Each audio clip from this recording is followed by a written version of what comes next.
¿Leyeron? Sí, profe. Para esta clase teníamos la lectura de una mirada a los orígenes del campo de la crítica del arte en Colombia, de Carmen María Jaramillo, donde pues ella mm, hace como un recorrido de la aparición de este rol en el campo del arte nacional. Carmen María va a empezar de alguna manera haciéndonos una historia rápida de cómo esto aparece, digamos, en Europa. Entonces nos habla de la fundación de la Academia de Arte como, digamos, el hito, eh, ya que a partir de esta fundación empieza a haber exposiciones públicas que serán los salones. Y bueno, pues a partir de estas exposiciones públicas aparecerá la crítica. Acá pues tenemos a Giorgio Vasari. Vasari, digamos que va a ser quien organice la exposición y la colección de arte de la Galería del Uffizi. Y entonces Vasari pues va a ser muy importante en la historia del arte porque ese ejercicio de organizar lo que había en esa colección, ¿sí? De montarlo, digamos que esa galería del Uffizi es como un antecedente del museo moderno, ¿no? O sea, es como que uno de esos coleccionistas italianos decide armar como una galería para que entre cierto público. Entonces, pues Vasari va a ser quien organice esa colección y esa manera de mostrar, y va a escribir la biografía de todos los artistas que van a ser parte de esa colección. Entonces, en ese ejercicio de escribir las biografías, digamos que es el nacimiento, podríamos decir, de la historia del arte, ese ejercicio de catalogar las obras, etcétera, etcétera, es como, pues sí, el antecesor de la museología, sí, y el ejercicio de organizarlas en el espacio es el antecesor de la museografía, y el ejercicio de elegir cuáles se exponen y cuáles no es el antecesor de la curaduría. Entonces, pues Vasari es como muy importante en este sentido. Digamos, la leyendita que pongo al lado es la fundación de la Academia, que fue el 13 de enero de 1563, cuando el duque Cosme I de los Medicis firma con toda la solemnidad requerida los 147 artículos que constituyen los estatutos de la Academia de Diseño. Diseño en italiano es dibujo. El 31 de enero del mismo año, en presencia de 70 artistas, tuvo lugar la sesión fundacional de la inauguración oficial. Bueno, entonces, claro, la aparición de la Academia hace posible la aparición de los salones, sí, que son, bueno, exposiciones anuales donde los participantes de la academia muestran lo que se ha hecho dentro de la academia, y pues a un público dado, sí. Aquí, bueno, pues más, digamos, pinturas de este tipo de exposiciones. Y ya para 1700, para el siglo XVIII, pues podríamos decir que aparece un poco la idea de la crítica. Digamos que un referente claro que nos dice que existe acá, pues será Diderot, ¿sí?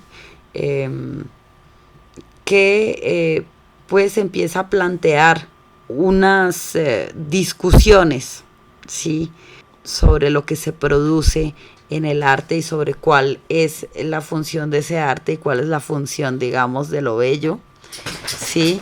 Y durante el siglo XIX, pues vamos a tener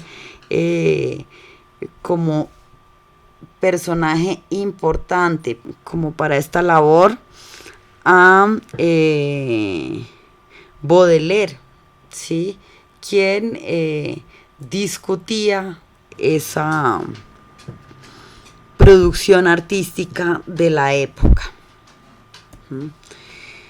Bueno, aquí digamos que Carmen María Jaramillo se va a remontar al año de 1841, cuando en el gobierno de Pedro Alcántara Herrán se realizó la primera exhibición de la moral y de la industria, que tuvo, digamos, un pabellón de artes, una exposición de artes donde se expusieron, pues, digamos, es la misma de la que está hablando en la lectura anterior, donde habla de que entre la exposición de mujeres había unos desnudos, pero digamos que recordemos que en la década de los 40 es donde se está discutiendo un poco también lo de las artes liberales y las artes oficios. Entonces parece ser que esas exposiciones pues indistintamente estaban exponiendo pues arte y digamos otro tipo de, o bueno, pintura y otro tipo de manufacturas, ¿no? Bueno, esta exposición del 40, como también digamos la exposición de 1910 para el centenario de la independencia, ¿sí? Tenían, digamos, como modelo las exposiciones universales de París y de Londres. Estas exposiciones universales mostraban, digamos, sí, todos los adelantos de cada nación, ¿sí? Entonces tenían pabellones de la industria, pabellones del comercio, pabellones, bueno, de cuánta cosa se les ocurría, y aparte, pues, la producción artística y cultural del país. Entonces, bajo esa lógica se hizo esta primera exhibición de la moral y la industria. Bueno, tenemos este siglo XIX, donde ya vimos que hubo un anhelo durante todo el tiempo de la fundación de la academia, ¿sí? Que finalmente se logra en el 86 con Urdaneta. Acá pues tenemos los retratos de Felipe Santiago Gutiérrez y de Urdaneta, y aquí está la guía de la primera exposición anual, la del 86, organizada por Urdaneta, cuyas secciones eran estas: la Galería Antigua, la Galería de Autores Modernos, la Galería de Autores Antiguos, Salón de Señoras y Señoritas Expositoras, Salón de Pinturas a la Aguada, Salón de Dibujos al Carbón, Galería de Autores Contemporáneos, y Salón del Claustro Norte, y vidrieras, que debían ser precisamente las vidrieras, debían ser donde estaban los objetos tridimensionales. Bueno, aquí nuevamente entramos en terrenos de la regeneración, ¿no? Que es este periodo que empieza con la Constitución de 1886, y bueno, su corte conservador. Por eso pongo acá esta caricatura de Alfredo Greñas con este texto de Mónica Erazo, que me parece que describe bien, digamos, la visión de Greñas sobre el periodo. Greñas se valía de la ironía de una gráfica casi expresionista para revelar la violencia encarnada en un gobierno que no permitía las voces disidentes. En Los vampiros utiliza el recurso de la alegoría para plantear su posición con respecto a la ideología del movimiento Rafael Núñez. En efecto, el vampiro, con la cabeza de Núñez, ocupa el lugar central de la composición. A su alrededor alrededor Felipe Angulo, el brazo derecho de Núñez, y Carlos Holguín, presidente de Colombia durante ese periodo. El caricaturista describe a las figuras aladas como querubines. Nuestros angelicales amantes no traen propósito dañino ni idea pecaminosa, los atrae un santo deseo, un apetito honrado, la pudorosa intención de extraerle toda su sangre. Se entabla, en todo caso, una relación romántica entre los seres alados y la mujer desangrada, uno de esos amores que matan como los que se nos educarían sentimentalmente en las novelas propias del romanticismo decimonónico y telenovelas latinoamericanas años más tarde. Sí se acuerdan que el periodo de la regeneración es como este acuerdo que hicieron entre los liberales y los conservadores que lleva a la Constitución de 1886, donde se vuelve a asumir al país como un país católico, ¿sí? Y la educación empieza a ser otra vez educación cristiana, que había dejado de serlo, digamos, durante el Olimpo radical, cuando habían decidido que la educación debía ser laica y habían fundado escuelas normales por todo el país. Acá tenemos a José Manuel Marroquín, que es el presidente que pues es quien estaba de presidente para el momento de la Guerra de los 1000 días. Y es después de la Guerra de los 1000 días que se consagra el país a el Sagrado Corazón de Jesús. ¿Por qué estamos nombrando la regeneración? Pues porque la mentalidad que construye ese tipo de nación, pues es una mentalidad conservadora. Aquí pues la cita de Carmen María Jaramillo: la mentalidad católico-conservadora busca conservar y preservar la tradición, mientras que el arte moderno más radical busca independencia de cualquier sistema de creencias ajenos a sus dominios, a la vez que pretende romper los presupuestos estéticos del pasado, con el fin de generar un nuevo orden que implica la negación de lo establecido.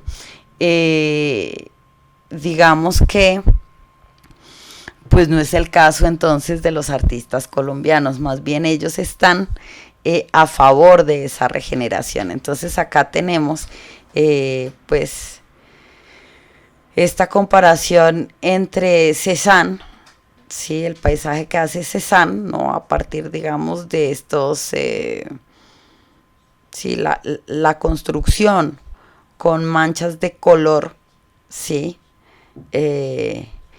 Y el paisaje que hace Páramo en 1915, ¿no? Y el cuadro de Cézanne es de 1904.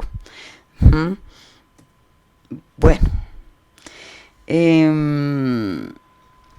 la Exposición Nacional de Bellas Artes del 99, de la que ya hemos hablado en la presentación sobre las mujeres artistas, y de hecho también las presentaciones sobre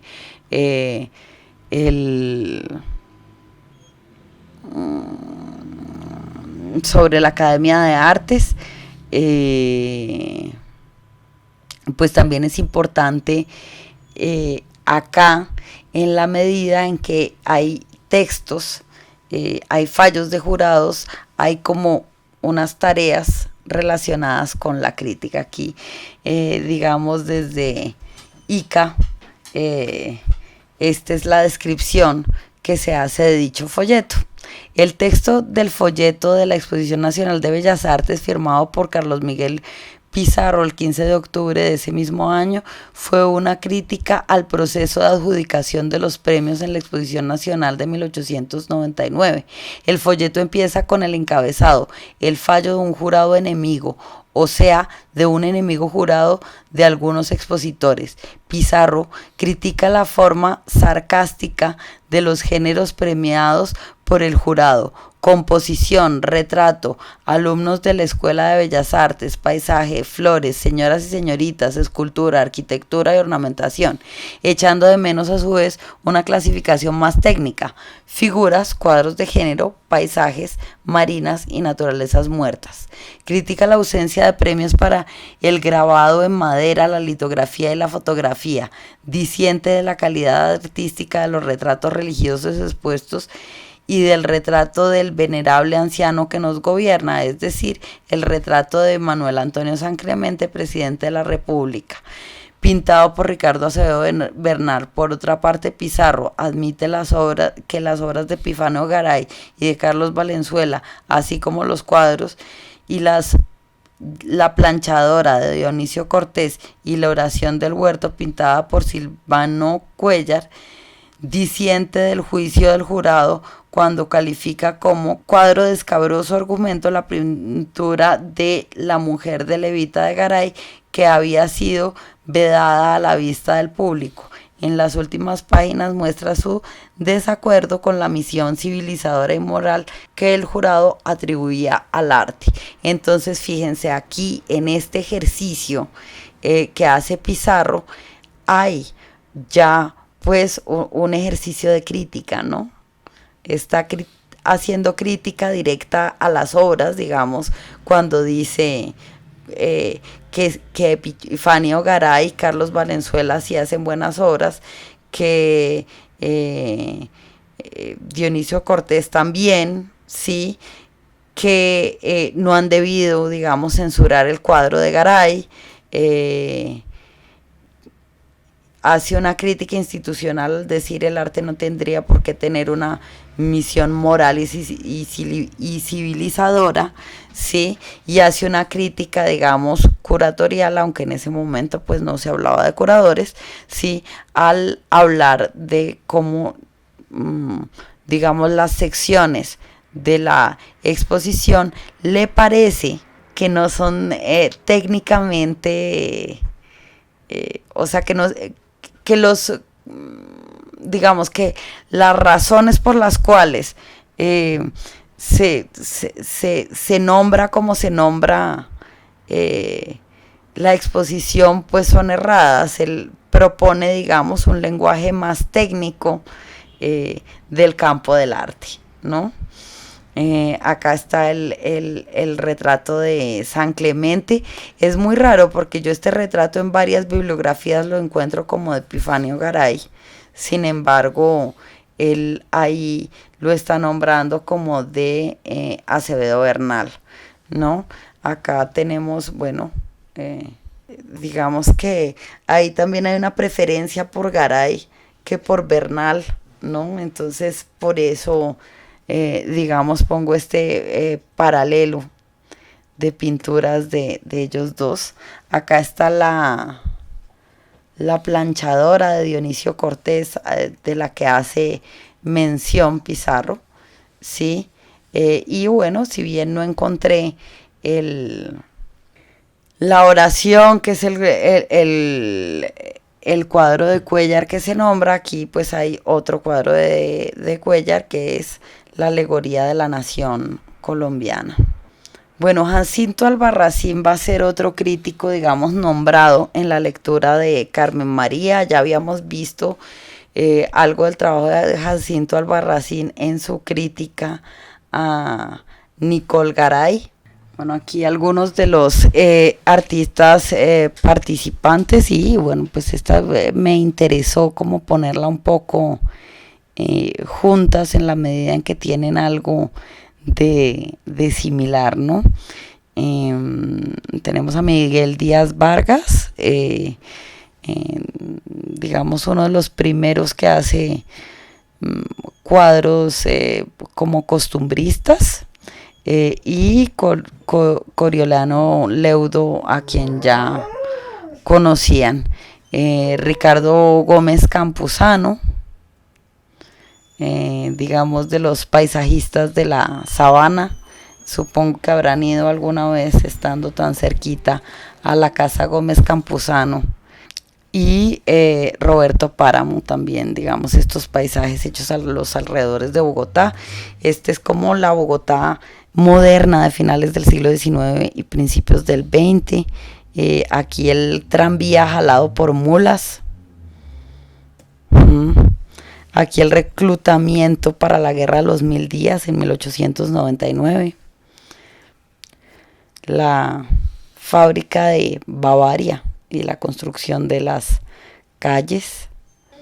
Y acá pues tenemos a Baldomero Sanín, que es un personaje al que Carmen María Jaramillo le va a dar bastante relevancia en la medida en que Sanín sería como de los primeros que dejan de lado, digamos, esa visión de que el arte tiene una labor moralizadora y demás, y empieza a pensar en cómo el arte tiene que tener como sus propios, sí, como sus propias reglas de juego, por decirlo de alguna manera, ¿no?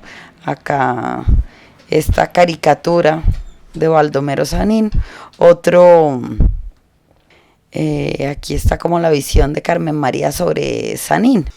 En sus escritos, Sanín Cano tiene tan clara su idea de autonomía que, pese a su vasta formación en el campo de las letras, pide una delimitación de los argumentos propios de la plástica, sin la invasión de un elemento literario en la obra pictórica. Entonces, fíjense cómo la manera en la que Sanín Cano va a plantear la discusión, de alguna manera lo que hace es fortalecer el campo como campo, ¿no? Ya habíamos visto con Bourdieu cómo mientras menos injerencia de otros campos hay en un campo, pues más, digamos, más independiente es, ¿sí? De visiones externas, ¿no?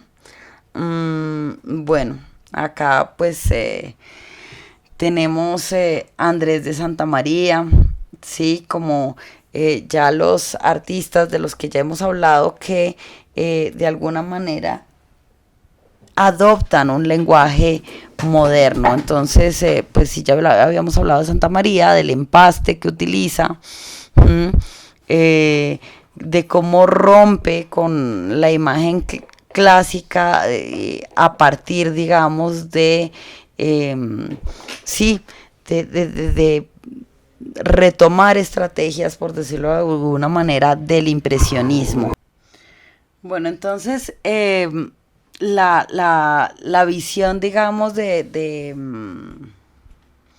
Sanín Cano, sí, pues es debatida por Max Gallo y por Guillermo Inestrosa, ¿no? O sea, como, digamos, más cercanos a pensarse, digamos, el arte desde, desde el academicismo que lo había caracterizado, ¿sí?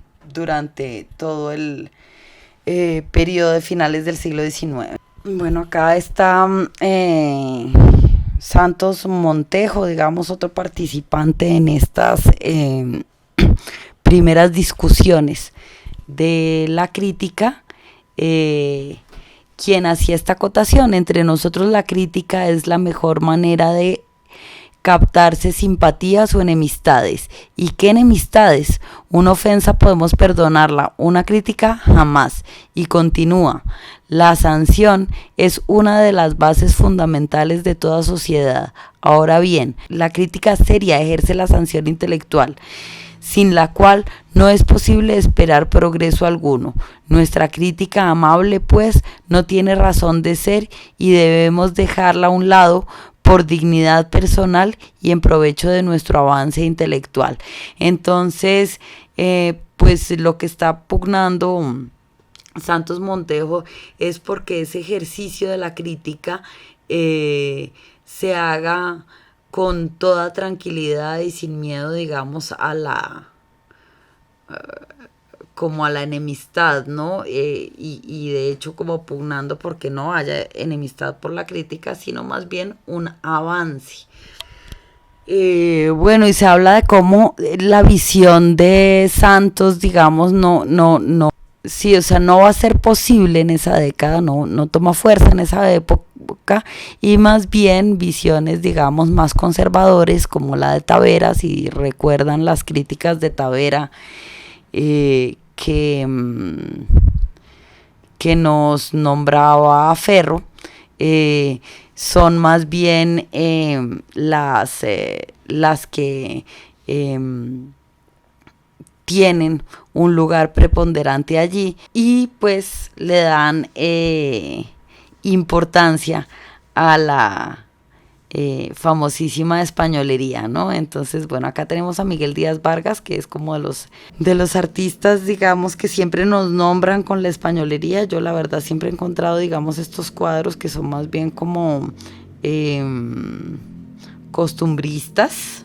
Bueno, esta españolería, digamos, tan citada por Ferro y aquí por Carmen María Jaramillo, es descrita como digamos, una forma de pensarse como una identidad nacional a partir de lo español, ¿no? Entonces, pues es un momento, o sea, como todo ese principio del siglo XX, es un momento un poco, digamos, de odio a los Estados Unidos, por la pérdida de Panamá. Acá pues tenemos la película Garras de Oro de 1926, donde pues aparece esta justicia desequilibrada y el tío Sam robándose Panamá. Hoy digamos pensaríamos que la película es anti-yankee, por lo tanto de izquierdas, pero pues no es así. La película es anti-yankee pero conservadora, ¿no? Y ese amor a la españolería o ese afán por asumir, digamos, la identidad nacional en lo español, en lo católico, en lo latino, ¿sí?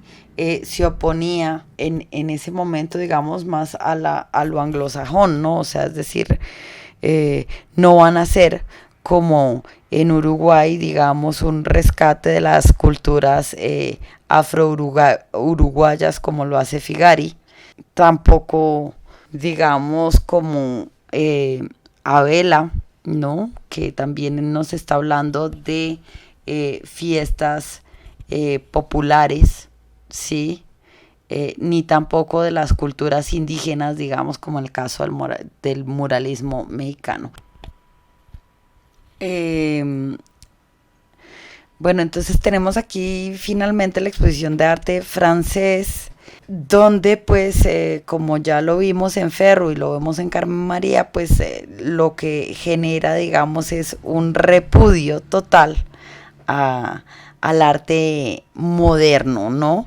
Y una visión de ese arte moderno, pues como un enemigo, nuevamente como del buen arte, de las buenas costumbres y demás.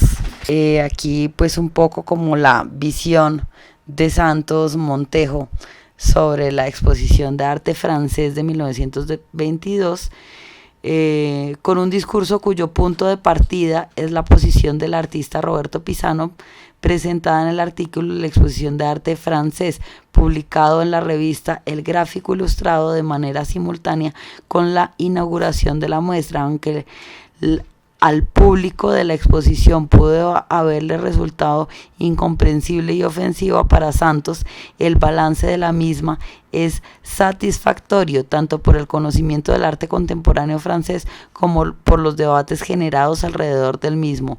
Uno de sus argumentos principales es el ataque al estilo de pintores paisajistas tales como Ricardo Borrero, Jesús María Zamora, Ricardo Acevedo Bernal, Los cuadros de la exposición muestran al artista en su individualidad, un arte tan subjetivo cuan sugerente, y esa es la lección que deben aprender los artistas colombianos. Entonces vemos cómo Santos Montejo, digamos, que avala el arte moderno, avala la posición, digamos, de el artista como quien ve el mundo y muestra como su punto de vista,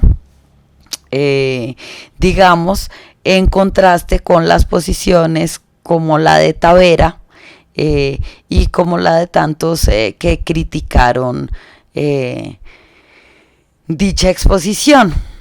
Aquí un poco pues ahí como pasaríamos, digamos, a la siguiente generación de pintores, donde estaría Ignacio Gómez Jaramillo, Sergio Trujillo Magnanet, Pedronel Gómez, Débora Arango, y esta nueva generación de artistas, digamos que es acompañada también con una nueva generación de críticos.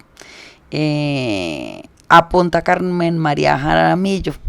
En el cuaderno del Bachué se afirma que el europeísmo prácticamente ha fracasado. Solo nos queda una orientación hacia nosotros mismos, hacia la tierra, un único remedio, ser nosotros 20, aludiendo a un presunto fracaso del proyecto cultural y de la vida que se gestó en el viejo continente. Así, los movimientos de intención social en América se apoyan en la figura, no por el desconocimiento de lo que ha sucedido en las vanguardias, sino como una manera de cuestionar la forma que adoptó la modernidad en las artes plásticas en Europa como producto de una cultura centrada sobre sí misma, generadora de los desastres de la guerra, de la cual además América Latina había permanecido marginada. Claro, porque estos artistas, pues de aquí se gestan dos movimientos, digamos, uno que son los bachués y los artistas independientes. Los dos, digamos, son de corte americanista, con una crítica, digamos, al arte europeo, con influencias de algunas vanguardias latinoamericanas. Y bueno, junto a esta generación de artistas aparece, digamos, una nueva generación de críticos que van a recoger, digamos, las visiones tanto de San Encano como de Santos Montejo, ¿sí?, sobre la importancia de que la crítica sea realmente crítica. Entonces ahí estaría Jorge Salamea, Enrique Uribe White, Luis Eduardo Nieto Caballero, Germán Arciniegas y Luis Vidales, la mayoría de ellos del campo de la literatura, pero que pues empiezan a ejercer la crítica de arte, digamos, cuidadosos de juzgar las obras pictóricas o las obras de arte desde sus propias condiciones. Sin embargo, anota Carmen María Jaramillo que, pues, o sea, es decir, que si bien ellos no están, digamos, juzgando al arte desde su formación literaria, sino a partir, digamos, del diálogo continuo entre artistas plásticos y escritores, pues ninguno de ellos tiene la formación específica para juzgar el arte. Sin embargo, digamos, defiende el trabajo de Luis Vidales y pues comenta su participación, digamos, en la crítica que hace en el primer Salón Nacional de Artistas en 1940. Bueno, hay que decir que la mayor parte de las exposiciones intentaron ser exposiciones anuales, ¿no? como el caso, digamos, de la del 86 y finalmente no se logró. En el 31 se intentó fundar un salón nacional de artistas que finalmente tampoco funcionó, y fue en el 40, digamos, con Gaitán en la cabeza del Ministerio de Cultura, que de Cultura no existía, de Educación, donde se abre el Salón Nacional de Artistas. En el discurso de apertura de ese Salón de Artistas fundado por Gaitán, que es el que aún hoy en día se hace, menciona dos roles importantes de la institución que acaba de nacer. Su primer papel consistía en ser un espacio donde el público pudiera decir en última instancia si hay o no un arte propio, y en segundo era convertirse en un centro de formación donde los artistas se capacitarían para juzgar y estimar con meridiana imparcialidad y sin prejuicio de escuela o de tendencia el arte de los demás. Digamos que pareciera que Gaitán también aboga por un campo del arte liberado de alguna manera de la injerencia política sobre él, y ahí pues habría que nombrar, digamos, las discusiones en el Congreso entre Gaitán y Laureano Gómez por la obra de Débora Arango. Acá tenemos el manifiesto Bachué de 1930. Y pues acá tenemos el manifiesto de los independientes de 1944, digamos que serían como los artistas de esa generación. Y bueno, finalmente pues esta diapositiva donde muestro, digamos, algo de la crítica o de la faceta de crítico de arte de Laureano Gómez. Dice: la indecente farsa de expresionismo ha contagiado la América y empieza a dar sus tristes manifestaciones en Colombia. El expresionismo es únicamente un disfraz de la inhabilidad, de una manifestación de pereza para adquirir la maestría en el dominio de los medios artísticos. Nada de lo que produce sobrevivirá al ruido con que su aparición es saludada. Esta cita de Gómez, pues digamos que la pongo acá en relación a la exposición de arte degenerado que hace Hitler, porque de alguna manera es una visión bastante similar.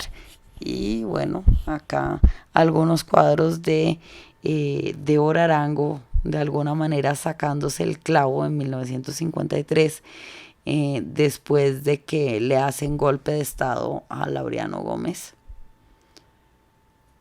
Acá, bueno, tenemos Carlos Correa. Bueno, hace este arte, digamos, denunciando el oportunismo en la política nacional, ¿no? Son diferentes políticos en el lugar de los chulos, digamos, comiéndose este esqueleto, y se llama La Res Pública, ¿no? Acá, digamos, esta obra de Darío Jiménez, quien también va a ser como parte de los cuestionados en el momento por su cercanía al expresionismo.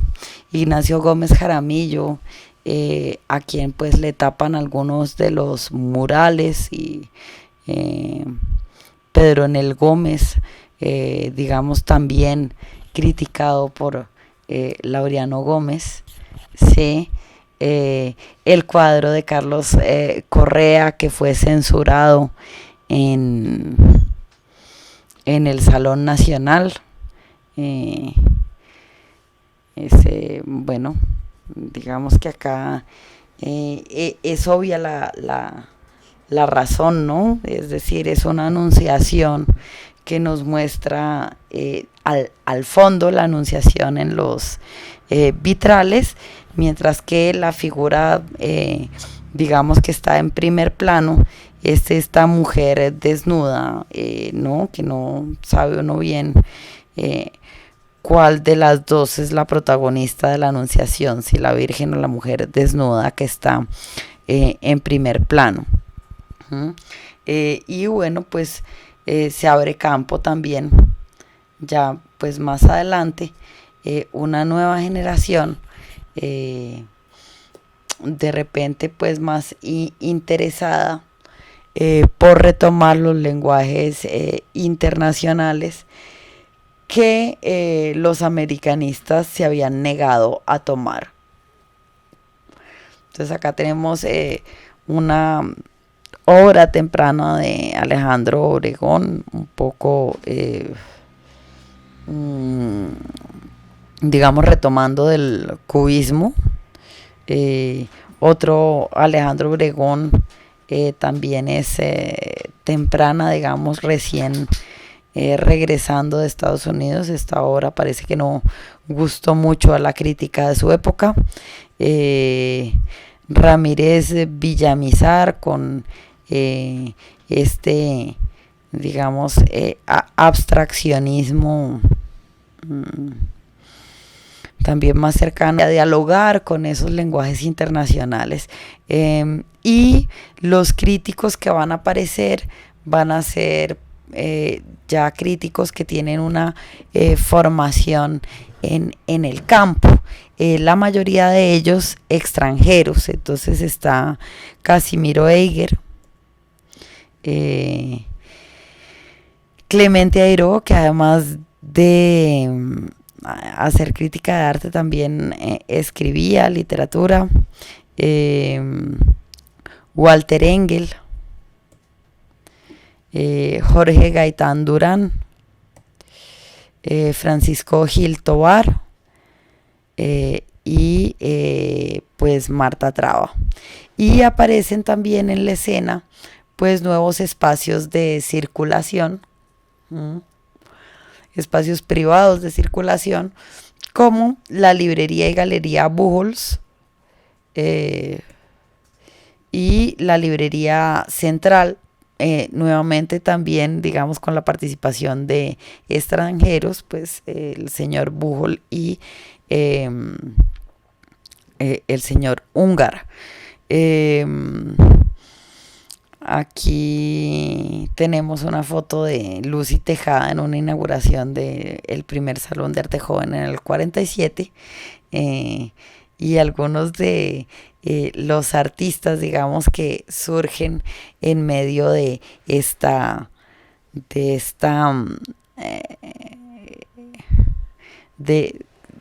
coyuntura.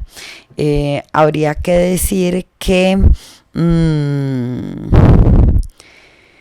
los críticos,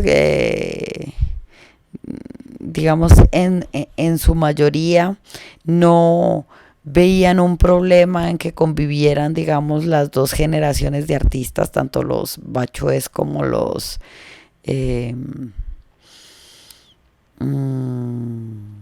o pues los americanistas, pues para no nombrar solo los bachoes, con estos nuevos artistas que sí querían tener un diálogo pues con el arte europeo, mientras que Marta Traba sí tuvo, digamos, reticencia a eso. O sea, para Marta Traba el arte, digamos, que trataba temas políticos, podía ser tramposo en la medida en que pues sí se podía prestar para totalitarismos. Y que entonces pues tocaba de alguna manera como discutir ese contenido político y no el contenido artístico en sí mismo, que ella era más defensora de esto, hasta que escribe 2 décadas vulnerables, donde ya digamos matiza esa posición. Aquí, bueno, obra temprana de Negret.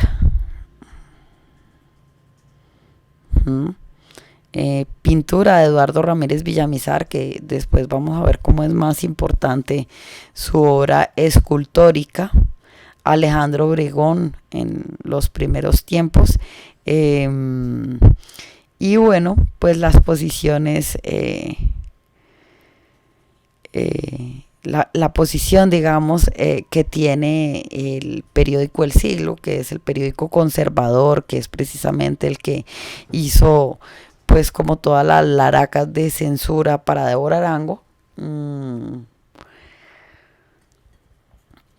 Eh, Recibe estos nuevos críticos. Entonces dice, escritores de todas las clases y condiciones, sin tener la noción exacta de lo que van a expresar, tratan de imbuir falsas doctrinas de un arte que nada dice ni nada explica. Y sobre el trabajo de los pintores, el autor anónimo se pregunta: ¿cómo es posible que esos pocos jóvenes persistan en la continuación de un arte degenerado y vacuo? Bueno, aparecen aquí nuevamente estos cuadros, ya los habíamos visto, de Judith Márquez, sí, Cecilia Porras, Guillermo Wiedemann, Leopoldo Richter.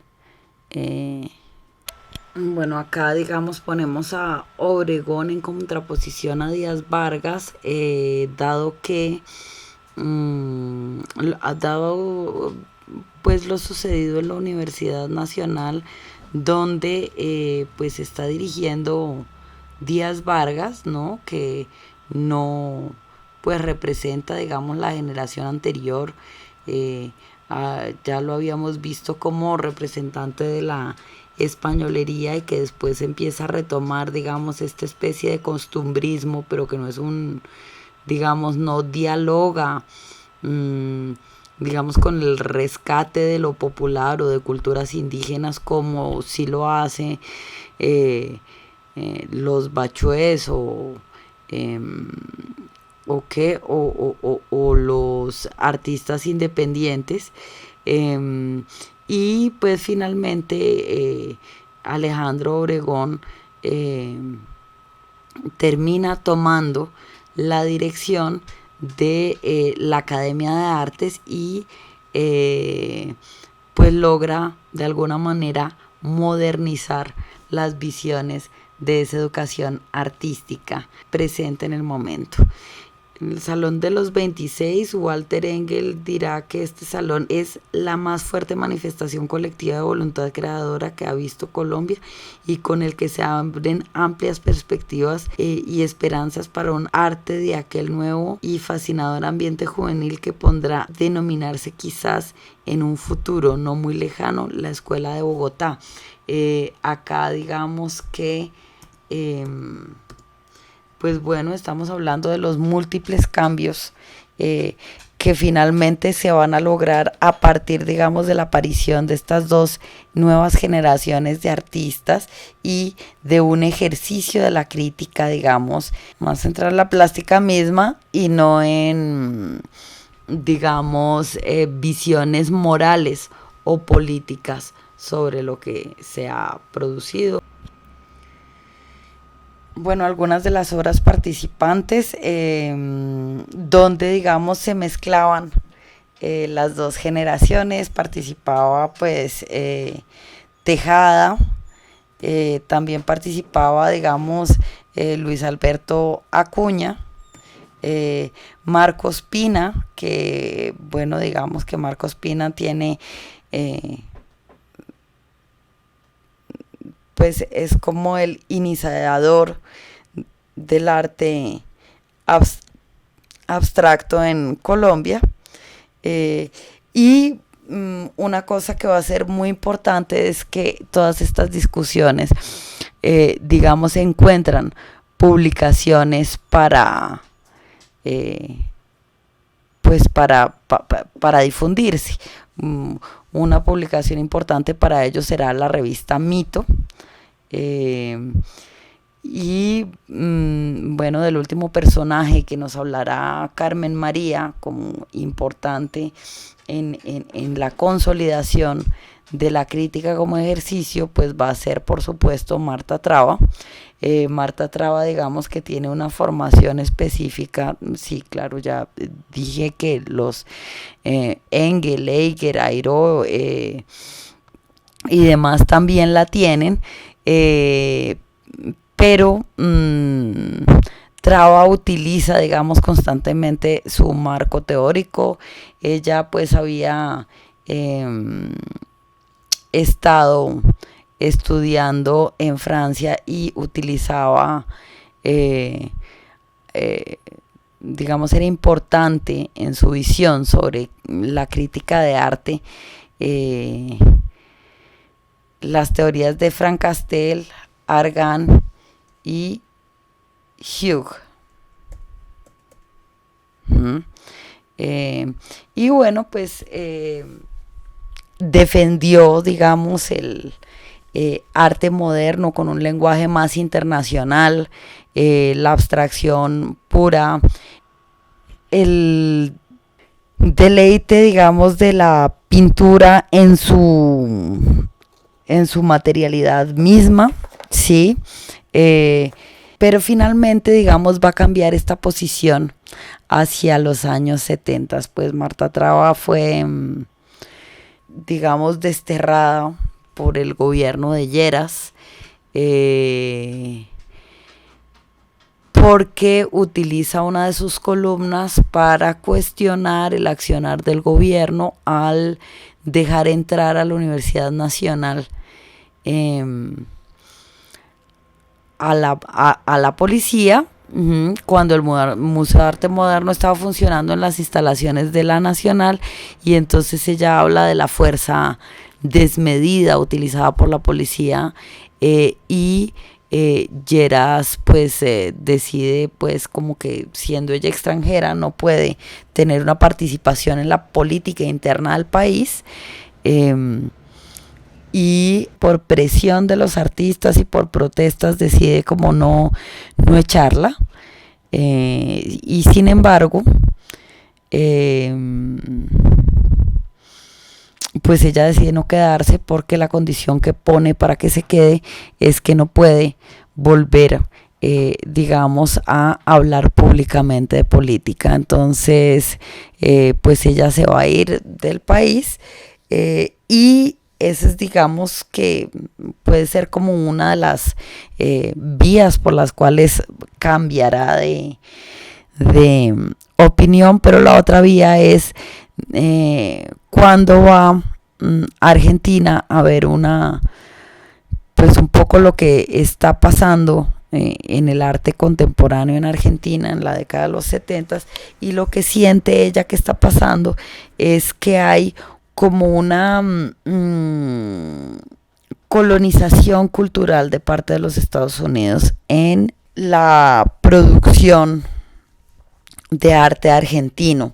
Entonces va a escribir este libro de 2 décadas vulnerables, en donde planteará, digamos, ese imperialismo en el arte, y se basará, pues, digamos, en visiones marxistas, ¿no?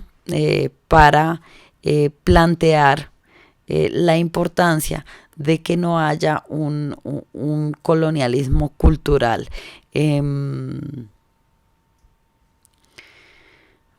Bueno, según Carmen María Jaramillo, Traba comienza a definir los parámetros de juicio y a efectuar una reflexión estética que anteceda cualquier evaluación de una obra. Su discurso, además, está lejos de un tono neutro y efectúa una valoración positiva o negativa según el caso, que es un poco lo que la diferencia de los demás críticos, ¿no? O sea, ella sí descarta lo que no le parece.